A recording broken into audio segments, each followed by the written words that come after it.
Welcome to DVC Alumni, where every story inspires the next. The Alumni podcast where you get to hear the inspiring stories and transformation that DVC has had to offer its alumni. And now, on with the episode. Sure. All right, you ready? Yeah. All right. And we are live here on DVC Alumni, where every story inspires the next. I'm actually very excited. Why don't you go ahead and introduce yourself? My name is Jim Abley. I attended DVC in 1980 and 81 following the Army, and happy to be here. Cool. So you grew up here. You're a local yokel, just like most of us are. I finished high school. I was born in Philadelphia, but we made our way out here in 1974. Wow. Okay. So Philly. So you went from Philly to here. That Yes, must sir. have been, well, the weather's better here. Yeah, much better. Okay. What was that like in Philadelphia and then coming out here? It was, Philadelphia was interesting. The inner city was interesting, but it was, everybody took pride in their homes and took pride in, really the city itself. There were so many people who were military veterans. And what I really appreciated there, what really got me into law enforcement was the Philadelphia police officers walked a footbeat. And so they would walk in your neighborhood and they knew your names, they knew your parents' names, they knew who belonged there and who didn't belong there. And I always looked up to them. So that was one of the things that got me leaning towards law enforcement. Well, and we were talking about earlier before we started, and like that can make a huge difference in, because I like the story I was telling, which I won't tell on camera because it would embarrass my kid. But again, it's that familiarity with, I know who your dad is, Yes. or I know who your mom is. That makes a big difference because then, sucks the wind out of the attitude. It's great. So you ended up out here. Why did you guys move out here? My dad worked for Transamerica at the time. Oh, and okay. so he went to the city every day, and we found our way into Walnut Creek. Mm-hmm.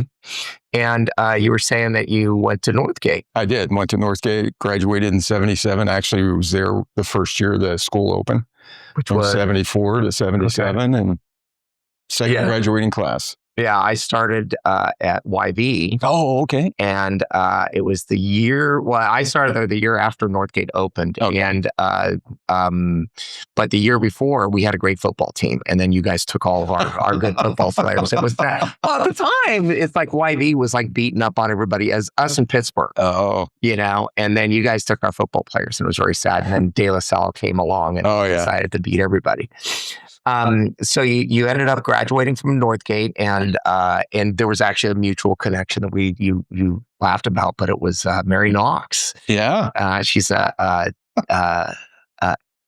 deputy district attorney here now. Right. So which is awesome. So I worked with her on a couple of projects. It's very exciting. Wow, she's a great person. I remember a number of guys, you graduate, I was a year ahead of her. Mm-hmm. And after you graduate, people distance themselves. But I remember a couple of chiefs. Jim Leonard, who went to Pleasant Hill High School, was the chief for the CHP. He mentioned her. Kevin Cashman, who I knew from St. Mary's College, he became the number 2 at San Francisco PD. He knew her. And so it was just mutual connections. Jeez. See, now I'm thinking, okay, I know that guy. I know that guy. There you go. Did you ever happen to know a guy named Randy Clark or Randy Morrison?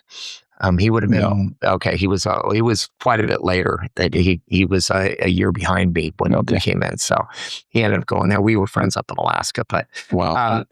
Anyways, so you graduated there, and then what happened? I chose the Army. Vietnam had raged our whole childhood. It was something I felt compelled to do. My cousin was a Navy SEAL. He was killed in Vietnam on June 23rd, 1970. So I thought the military thing was good for me, and it was the best thing I ever did because I got an opportunity to try out to be an Army Ranger, and I served with the 2nd Ranger Battalion at Fort Lewis.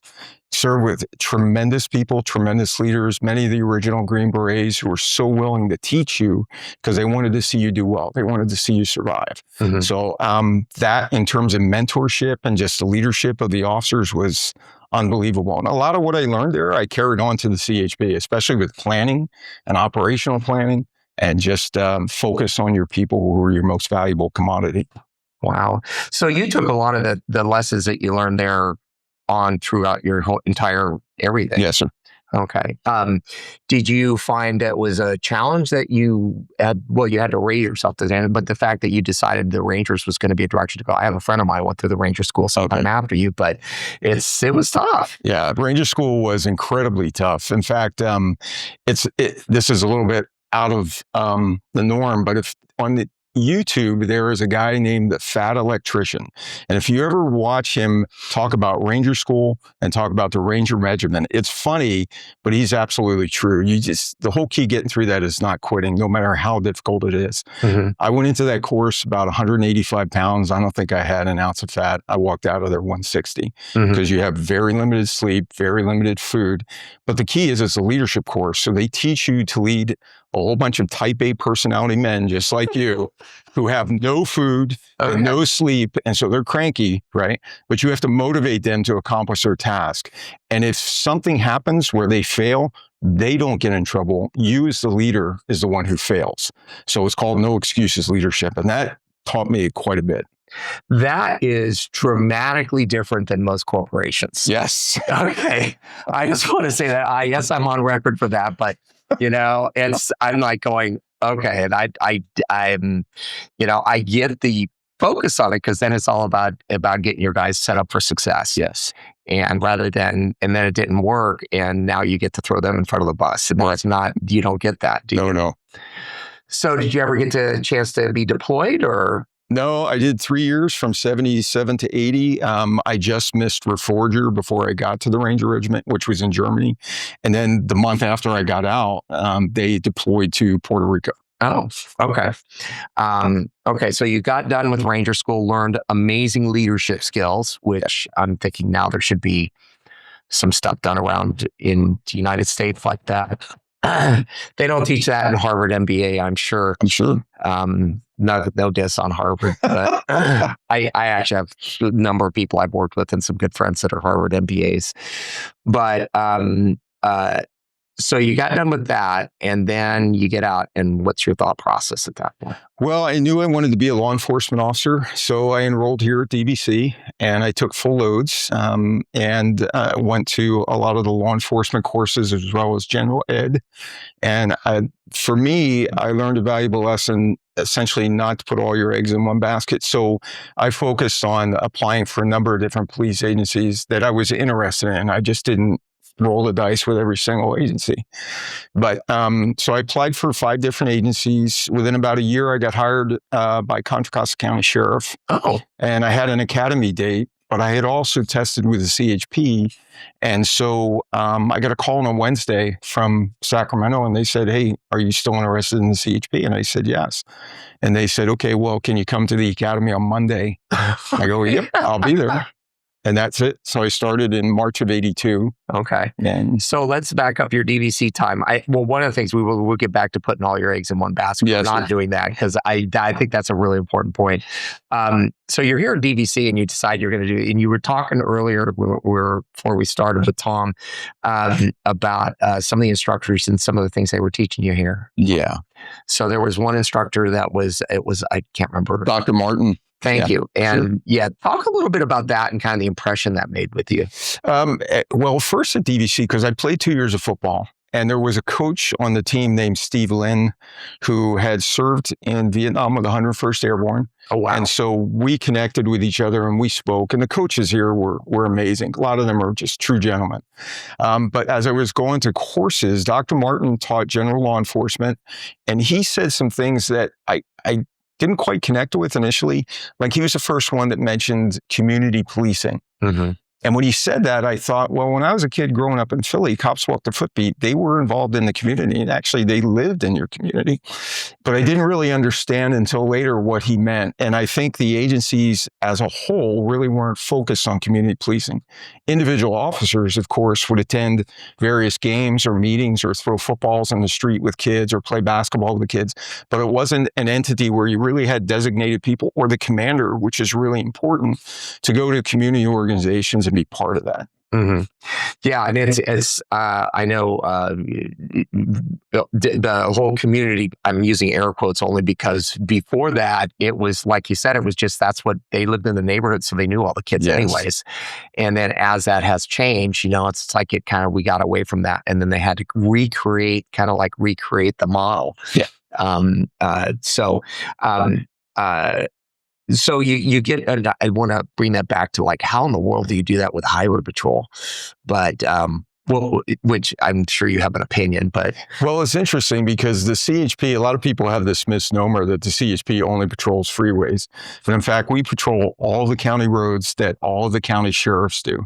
So there's a lot of unincorporated cities that we're part of. When I first started in Hayward, I was in San Leandro quite a bit, Castro Valley quite a bit.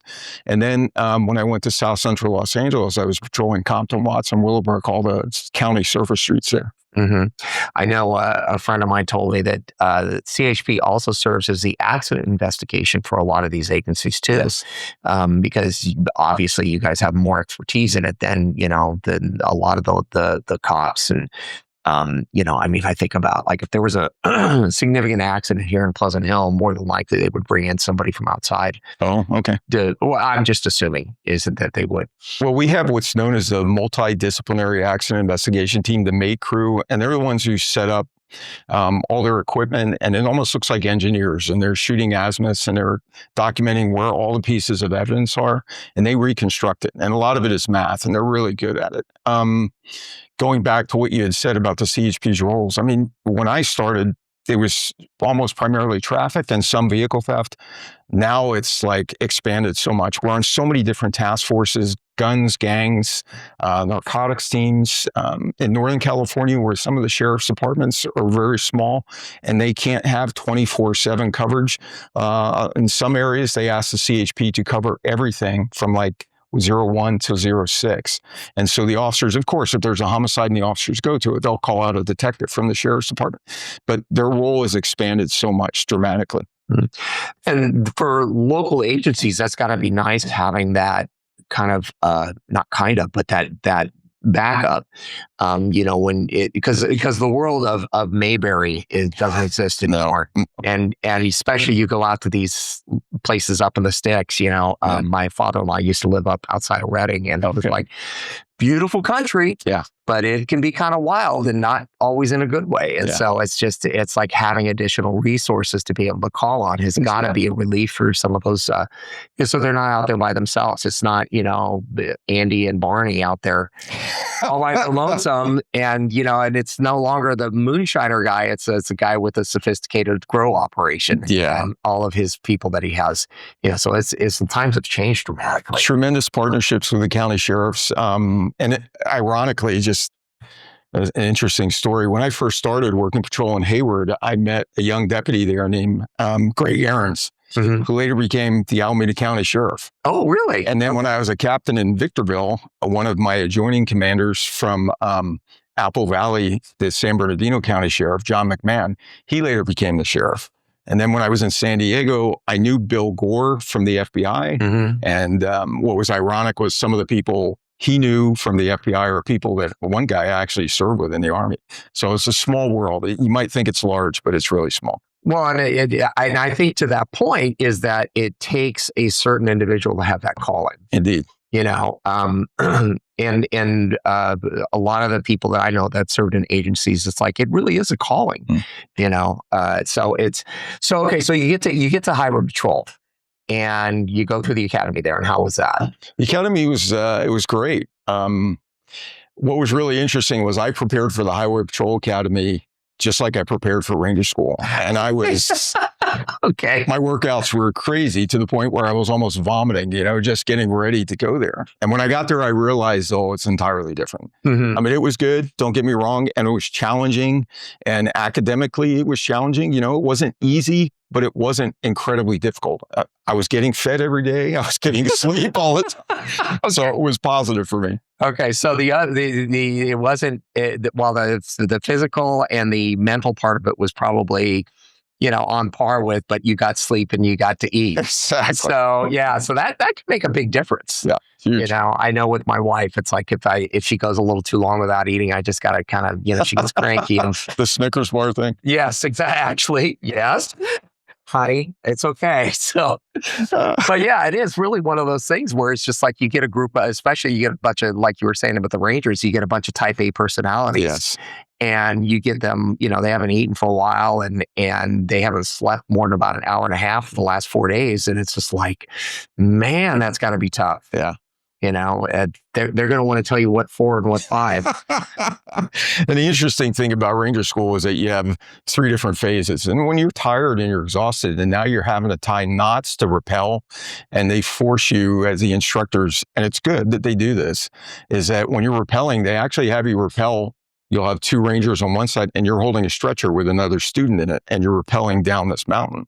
So you recognize, as fatigued as you are, you still have to be in focus with what your task is, because that person on the gurney, that person that you're escorting down, his life is in your hands. So you got to take care of him.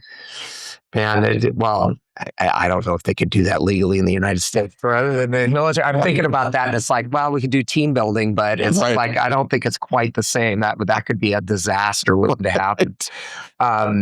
So you're going through CHP. So talk about your journey through CHP.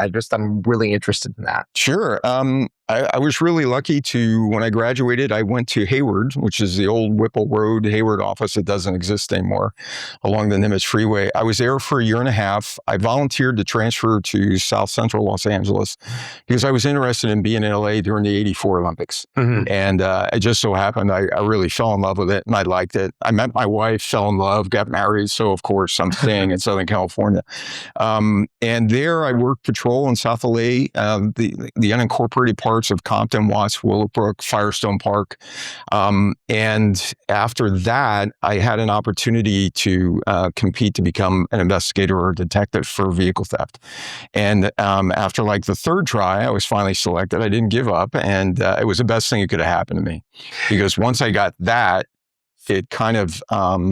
it led to another assignment that I had, which was really important because I got asked to do intelligence. Mm-hmm. And I had never done that before. It was interesting to me, but because I had attended or became part of California Narcotics Officers Association on my own, LA prison gangs, all kinds of different gangs, outlaw motorcycle gangs.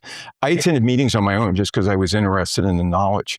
And my lieutenant one day says, "Hey, our intelligence liaison detective left, and we'd like you to do this." And I was like, okay, because I know you have a caseload, but I need you to do this. 6 months later, Rodney King happens. Oh, jeez. So at that point, it was good that we had relationships with LAPD, LA County Sheriff, their intel groups, and that paid off in dividends. The Department of DOJ was great. They were hugely beneficial for us during that time. Mm-hmm. So in a lot of ways, I mean, some of it is fortuitous, but the other thing is your curiosity got you prepared for what the next thing was. I was in front of mine once said, "What's the last 5 books you read?" And I'm not asking you now, right. But it's that thing of like, what's the last 5 books you read, or what's the last, Sure. And if you're, I tell students this all the time in some of the classes I work with, and it's just like, you've got how many hours of doom scrolling do you do on TikTok? And, and I tell them it's like spend 15 minutes and either, put something good in your brain, spend some time on LinkedIn, do this, do that. Sure. And some do, some don't. Right. Okay. Right. Do you think, and we'll get back to your highway patrol, this is do you think that your time going through Ranger School and being a Ranger, do you think that set you up with that discipline to be able to succeed like that? Hugely. I mean, part of the Ranger Creed talks about shouldering your share of the burden 100%, and then some, never leaving a fallen comrade behind, to be morally straight, mentally alert, physically strong. I know it sounds Boy Scoutish, but in reality, that's what really sets the pattern for you to succeed, especially when it came to later on, as a sergeant, I had a task force, and all we did was focus on cargo theft. And it was individuals, crews, who would steal big rigs, 18-wheel trucks, for their cargoes. And some of them would specifically target cargoes that were electronics. Others would just roll the dice and target whatever they can get. But we recovered $43 million of stolen property in less than 4 years. Wow. And a lot of that had to do with surveillance operations, search warrant operations, and going back to Ranger School, the search warrant operations you have to plan for. You have to do a history on who the people are, what the facility looks like, what's the breakdown of the rooms, and there's planning to that. And then you have to ensure everybody understands what the plan is. So if somebody gets hurt, the next person can take over. And in addition to that, where the hospitals are, where your resources are, did you contact the allied agencies for support? So there's a lot to it. So it's nothing like you see on TV. No. I mean, you just see the highlights on TV. Well, not even that. It's like and I think that's important for people to understand is there's a ton of planning that goes into, what could be 15 minutes of operation. Yeah. It's weeks and days. And I mean, just getting a search warrant, for instance, is got to be, there's a huge lift and a huge burden upon the law enforcement agency to be able to get that information. So you got moved into so you talk a little bit about that. So you were recovering stolen vehicles, and you sat there and you were gobbling up the knowledge of a variety of different other task force, and then you got sent over for intel. Yeah, intel was great. I mean, the relationships that you establish with the different agencies was really critically important. And then you could share information during major events. Sometimes you worked undercover and tried to go to certain meetings of certain groups. And then after that, of course, when something like the Rodney King riots occur, that's where everybody's relationship really comes into play, because you have to share information and look out for one another. Actually, there were like a couple of thousand highway patrolmen who came from Northern California to LA at the time. So my partner and I were actually briefing different groups to give them an idea of these are the threats. These are the locations where have the greatest number of violence. This is where the fire departments are. This is where the police departments are, and just so they could have a better acclimation of what's going on. But what's interesting is, many of them who came down were folks who had started in LA. So they knew the LA basin, which was a huge advantage. Yeah. So you talked about going undercover. Can you tell any cool stories? Well, as my wife jokes, I look like a cop. So you do. I was going to say. So it's difficult for me to go undercover. The only thing that I really did, I knocked on a few doors, acted as a prospective buyer for what I already knew was a stolen car. Okay. Hope the person would come out, interact with me, and then, we'd swoop in and he'd get arrested. But the guys who were on my team, especially with cargo theft, some of them looked like they were merchants at different stores, and they just fit the part. So when they interacted with a lot of the crews, there was not a skip. They didn't skip a beat, and that worked out to our advantage. Yeah. Well, I was gonna have to ask you. It's like if you had an undercover story, I was gonna go, okay, what did you do? Because you do look like a cop. Oh, totally. Yeah, it's like when you came and opened the door and I saw the back. Even the back of your head looks like a cop. So it's just, and it's good that you're one with that. So it's just it has served you well in a lot of stuff. So you guys were able to recover a bunch of stuff, and then what was the rest? What did your journey look like beyond that? After that, I had been away doing surveillance for so long. I came home one day, and my son, who was really small, like a year and a half, I went to hug him, and he ran to his mom. And I was like, okay, it's time for me to move on. And so I took the lieutenant's exam, promoted to lieutenant. I was an administrative assistant to the division chiefs, which was an incredible benefit because you got to see what the chiefs talked about, how they planned, what they did. It was a big stepping stone for me. And then after that, I made captain and went up to Sacramento as the commander of internal affairs and did that for 18 months. And then made my way back to the Inland Empire to where I oversaw all the investigations units in San Bernardino, Riverside County from the CHP. And then I was the commander of Victorville for a while before I promoted to assistant chief. And then after making assistant chiefs on the highway patrol are essentially sector chiefs. They used to call them inspectors, and they'll have a number of the commands within the division. And you go there and for me, it was to ensure the commanders succeeded. As I told commanders before, if one of us fails, we all fail. So I'm not here to look at what you're doing and to ridicule you. I'm here to make sure you do well.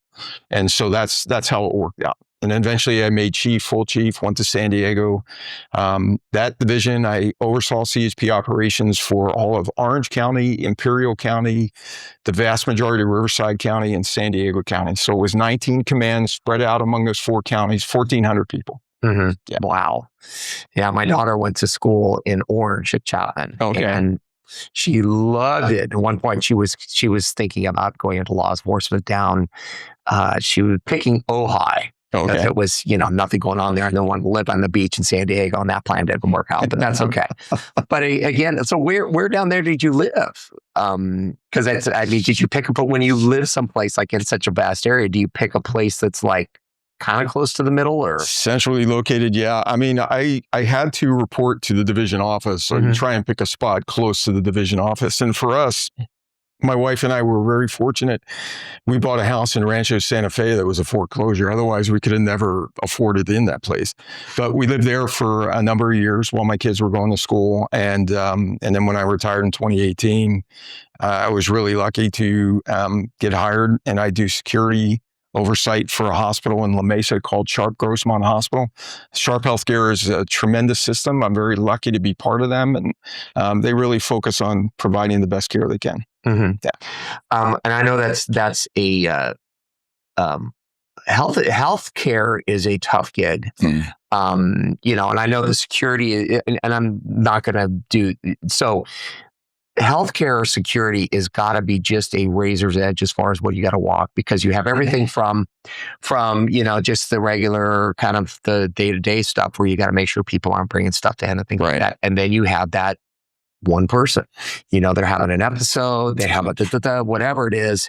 And then I know, like, for instance, in some of the cities, more violent cities in the Midwest, it's like one of the concerns is that, if a gang shooting comes in, somebody's going to show up to finish the job. Sure. And so not only do you want not to happen, but you want your staff to be safe. Yeah, absolutely. So are these all things that you think about as you approach it? Or? All the time. Yeah. What's interesting is that you recognize you're no longer a police officer. So what authority you may have had, you don't necessarily have there on campus. And we do have metal detectors at the emergency department to ensure that the larger weapons are caught. But now, by March of 2027, there's an Assembly Bill 2975 that essentially says that all the main entrances at hospitals have to have a weapons detection. So all the systems throughout the state are planning on that now. Okay. But so besides just metal detectors, do you have any other like passive weapons detection or anything like that? Or? We have a wand that we wand people as they come in through the ambulance area. But we have a walk-through metal detector and the wand. The wands seem to be more impactful with some of the metal detectors. The metal detectors that you buy will target big things like guns or large knives, but they don't necessarily get a razor blade you would find in an X-Acto knife. So the wands do catch that. So we do double. Right. And then you're and I'm just thinking about this, your security officers, because they're not sworn peace officers. Right. They're not necessarily trained or to deal with that particular in the right way. Do you approach that a little bit differently for them, or? Yeah, we do. I mean, generally they'll call us. We also have a different classification called off-duty officers. So it's post-certified peace officer standards of training. Those guys are generally retired officers. They carry tasers. They know better what to do. A lot of times, and it doesn't happen all the time, but when it does, normally the people who come in with weapons, guns, are generally CCW holders. So they've got a carry concealed weapons permit signed by the sheriff. And so we ask them, you can lock it up in our office where we have gun lockers, or you can put it in your trunk, or you can take it home and come back. It's up to you. Okay. Yeah, I don't know how we went there this way. Well, actually, I do, because I'm like really curious. It's like, because I think about these things of like, it's like, what is it? I was talking to one of the chiefs at one of the universities and said, what is it that keeps you up at night? And they're going, the thing I haven't thought about yet. Yeah, truly. And so what keeps you up at night as the running the security for the hospital there? Well, I think it goes back to Ranger School too, because they teach you to plan for every contingency, but then you have to be smart enough to learn that no matter how good you think your plan is, it's probably going to fail. Somewhere, nothing is going to go perfectly correct. Murphy's Law, if something can go wrong, it will. So you just have to be able to adjust and adapt. And that's all that it is. You just keep thinking about things ahead of time. Sometimes you make calls in the middle of the night. Hey, have we done this? And a lot of times the employees who are, you work with them all the time. You talk to them all the time. You interact with them. You express how valuable they are. Many times they'll pleasantly surprise you and they'll say, yeah, we've already done it once. We got it covered. Yeah. So it's tremendous. Oh, that's always a good one, isn't it? That makes you kind of go, okay, got the right guys on it. So let's get back to you have got kids that grew up down in Southern California. Are they around here? Are they in law enforcement? What are they doing these days? No, my son is in medical school at Kaiser in Pasadena. So doing very well. He wants to be a psychiatrist. Okay. And it's good for him because he's really good at research and very compassionate. So for him to listen, he'll be a great doctor. My daughter's also interested in psychology, but it's interesting with her is I told her that I would tell this story. One day I came home from the CHP and she's on the couch and she's playing a game and I didn't quite understand what it was. I go, what are you doing? She says, well, I'm playing GTA. And I go, oh, Grand Theft Auto. I know what that is. And she says, yeah, Dad, and I'm sorry, but in order to get points, I had to shoot a police officer who looked just like you. And I was like, oh my God. So you hear that, folks? There's a Grand Theft Auto cop in there that looks just like Jim. So yeah, you only get points there for shooting him. So it's just don't take it out in the world. So let's go back a little bit, talk about law enforcement. I know we haven't talked much about DVC, which is fine. Over your career, talk about how policing has changed and the technology has changed. Yeah, I mean, policing, the mentality has changed dramatically, which was critically important. I will say when I first started, there was a mentality in certain areas that it was almost an us versus them mentality, which I never understood. But a lot of officers got tainted, and I don't know how you get away from that. But they see so many negative things all the time that they grow almost as if, we're against the world. And it's really not that way. And so that had to change. And in order to do that, we had to be more involved with the community. And I'm not saying we were forced to do it. It was just one of those natural progressions that you had to go through. And so interacting with like chambers of commerce, interacting with certain businesses in your area, interacting with different school events for the kids, interacting with the kids on the street and understanding what's going on. One of my favorite stories is there's a project in LA called Jordan Downs, and I would take my patrol car in there, and that part is really the city of LA, but the kids would run to the patrol car and they would just want to talk to you. Mm-hmm. And so I would stack them in my car. And we would drive around the projects and I would give them the loudspeaker and they would call out their family members. Hey, I'm in the highway patrol car. Come out, take a look at me. And it was fantastic. They had the time of their lives. And all I kept thinking was, hopefully this will pay dividends in the future, because when you grow up and you become a parent, you'll recognize that there was a bond with law enforcement officers. So that was critically important. Mm-hmm. Technology, when we first started, we had a radio head that had like 6 buttons and that was it. There was a button to turn on the red light, a button to turn on the siren, and then you had different frequencies for the radio. We had revolvers, we had shotguns, but now you look current day, you have computers inside the car, you have different types of weapons, you have all sorts of beneficial things that dispatch can do for you. The dispatch centers have really evolved too, because as you were saying earlier with one of your experiences, if you dial 911, it would go to the dispatch center. And so since that, we work with a lot of the sheriff's departments and they'll get certain calls that is for their jurisdiction. So it prevents the highway patrol having to be the middle person and relay the call. So you get expedited responses from that. So a lot of things in that regard. Technology in terms of equipment, specifically the cars, specifically the aircraft, helicopters, planes. Oh, now drones. Drones, absolutely. Yeah, that would have been, you retired in what, 2017? 18, 18? Yeah. That was like right at the beginning of that. And I know now they've got, like, for instance, they've got drones that get launched over here from Buchanan Field. Mm-hmm. And I think they're partnered with Pleasant Hill PD. And I know when I was working with ShotSpotter, that was one of the things that we're working on is, because I think it was with the struggle was that drones were not allowed to be autonomous. Mm-hmm. And so there were some exceptions to that. They were working with the FAA about not only us, but the drone companies to where we could, because essentially the idea would be you'd get a gunshot detection, put it on the map, and wouldn't it be nice to be able to launch a drone to be there and give that feed to the responding officers? Absolutely. And so it's safety all the way around. Yeah. I mean, that was always the big thing, was how can we make the responding officers safer, give them more information so they can respond safer, figure out who's somebody they need to respond to and who needs help and who is possibly a threat. And that was always one of the things that we thought about was those things. So as you move through, I mean, you obviously got to train some of your folks in leadership. Do you look at your time? I keep thinking that time in the Rangers meant so much to you. Yeah, hugely. and you were able to pass along those skill sets to people that you had the opportunity to mentor. Yeah, in some respects, that's true. The really important thing for me was to make sure that whoever was coming up behind me was prepared. And you recognize people who are a couple of years behind you who really aspire to be a higher rank and are going to do a good job, and you recognize their skills. So yeah, of course you try and help them, especially when you deal with them in pretty critical situations. Like I was deployed to Hurricane Katrina. Oh, wow. In 2005 with about 110 highway patrolmen from the Inland Empire. And we had followed 110 folks from Sacramento, CHP from Sacramento. And then that was interesting because then you started to see how the governors from different states would interact with one another and they'd ask for support. So ironically, later on in 2016, 300 of us from the CHP went to Cleveland, Ohio for the 2016 Republican National Convention. That was Donald Trump's first election. There was a lot of, emotions, shall we say.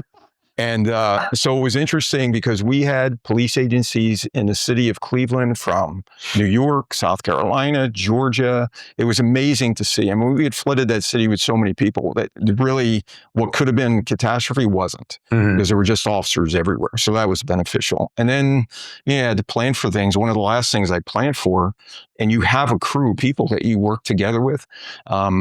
So they understand the planning side of it, and then they can carry that with them for their next promotion. One of the last things I had to plan for was Donald Trump's border wall prototype project in San Diego, which was in Otay Mesa. And where they were going to create the border wall prototypes was 0.8 of a mile from one of my commands, the Otay Mesa inspection facility. And that was critically important, that facility, because first of all, what was between my facility and where the prototypes were going to be built was flat land. And we had just learned from North Dakota when there was a pipeline event that was being built. There was a tent city created by all the protesters. And at night, some of the equipment would be burned. Shots were fired at workers. There was a lot of catastrophe that could have happened. And so we sort of planned with that with Bill Gore and the sheriff from San Diego County. We asked the folks who owned all the land in between where the two facilities were. We asked them, were they willing to sign something that says we could trespass people if they were on that land? And initially they were approached by different groups who wanted to rent their land. Oh, wow. And the sad part was the North Dakota sheriff that we all got briefings from said that there were like 12,000 people in this tent city in North Dakota. It became like the 10th largest city in North Dakota for a while. And eventually when they left, all the structures were still there. The trash was there. The human waste was there. And so all that now was the burden of the landowners. So once the folks in San Diego realized that's what it was, they elected to say, nope, nobody can be on that land. So that was a big help for us. And for me, because that facility was literally international commerce, I had to ensure that all the trucks that were coming from Mexico through customs, and then so one single road that leads to our facility so that we can look at things mechanically for safety. I had to ensure that that stayed open. And so if you have protesters who want to block that kind of thing, do you think the governor's office would have been upset? Yeah, clearly. So I had to brief the governor's chief of staff, people in his group, the general, the National Guard, the director of Office of Emergency Service, and said, look, this is our plan. This is what we do. And as it worked out, nothing major happened. Well, and to that point that's how you keep a catastrophe from occurring. Surely. Or what could potentially be a catastrophe from becoming one is you plan for the absolute worst thing that can happen. Yeah. And then when that doesn't happen, it's like, some people will sit there and go, oh, you over-prepared, why did you get us all worked up? It's like, well, because if we don't, it's kind of like, I think in some ways, going back to the Katrina story, is that the problem with Katrina was that nobody had ever seen anything like this. Right. And it was so widespread and so huge. And then all it takes is one hiccup. Yeah. And now it becomes this global catastrophe and everybody's got a point of finger. And that was one of the things we really learned. It made us appreciate California law enforcement and California emergency systems, because when we went back there, the folks in Louisiana, they openly admitted they didn't really follow ICS or SIMS or NIMS or all the incident command structures.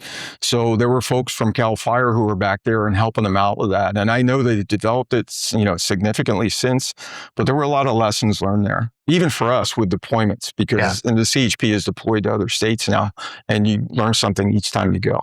When you ask the question about leading people and trying to cultivate them for the future.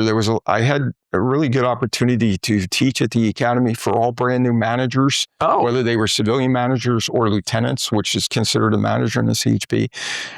And the things that I wanted to get across to them more than anything was just recognize how important your people are and try and get the best performance from each individual one. And in order for you to do that, you have to get to know them a little bit. You have to talk to them. You may not know every single child's name, but you got to get to know them, find out what makes them tick, and then also tell them, don't evaluate them based on your performance, evaluate them based on theirs. I mean, there's certain evaluation standards that each agency has.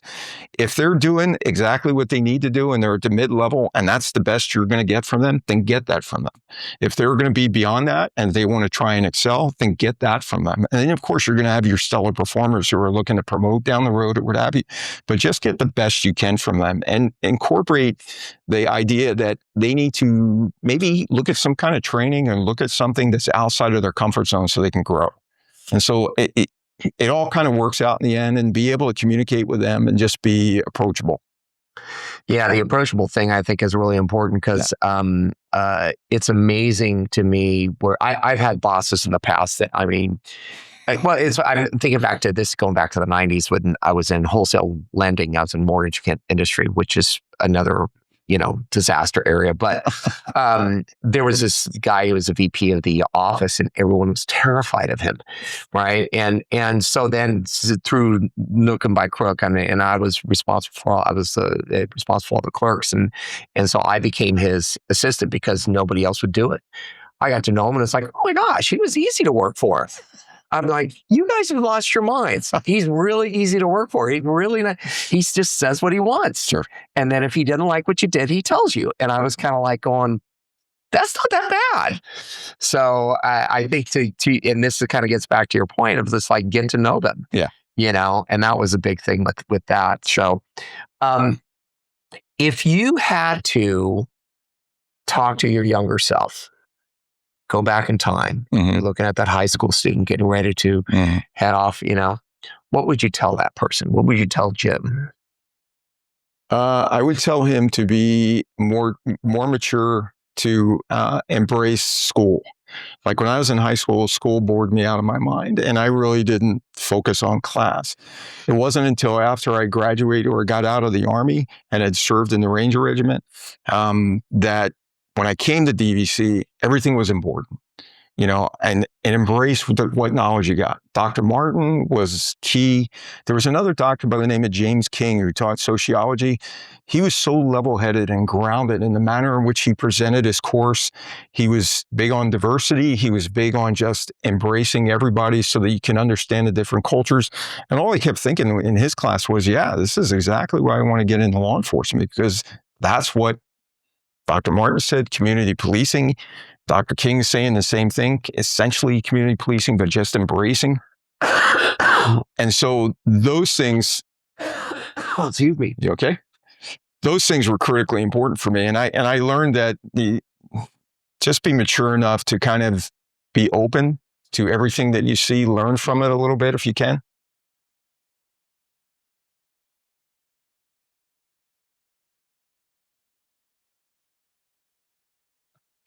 You okay? You want some water?